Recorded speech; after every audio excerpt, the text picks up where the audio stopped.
It feels like the morning after as we talk about the Ohio State Buckeyes with Dustin Fox, and it is the morning after. Ohio State drops out of the top 10 in the AP poll, college poll. BCS nowhere to be found. What happened against Wisconsin? Well, we came out and got our butts kicked, basically.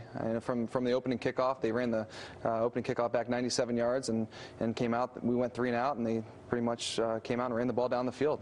It was domination for almost the entire game. Ohio State was able to come back and cut it to a field goal after they got the 2-point conversion, and we actually saw Jim Tressel with a little bit of motion after that. Yeah. But it just set the stage, the kickoff return right away. I mean, it was almost like they put themselves in a 12-foot hole and they could not dig out of it right away. Well, there's no question.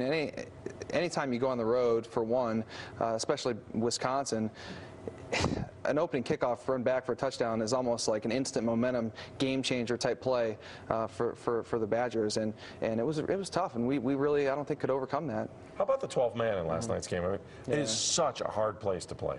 It is. I mean, you talk about the fans, the band, the atmosphere, and all of that. It plays a factor. I think last night you saw how it can translate onto the field for the players. Interesting to see the defensive line just get blown off the ball, play after play after play. Very uncharacteristic of an Ohio State defense. It was, and up to this point, you talked about our defense and how that was probably the strength of our team, especially being our defensive line, Cam Hayward, Dex Larimore, John Simon, these guys, Nathan Williams. Last night they didn't show it. They didn't show up, and they got blown off the ball, and Wisconsin showed how superior they were at running the football. We've talked about it all season long. Special teams have been the Achilles heel. It showed right away on the opening kickoff, but they also missed the field goal. And that would have meant the 2-point conversion would have tied the game and would have totally changed the complex of the fourth quarter. Yeah, you're right. I mean, we were down to 21-18. I think they're right at the start of the fourth quarter. It could have been a tie ball game, like I said, if we'd have made the field goal.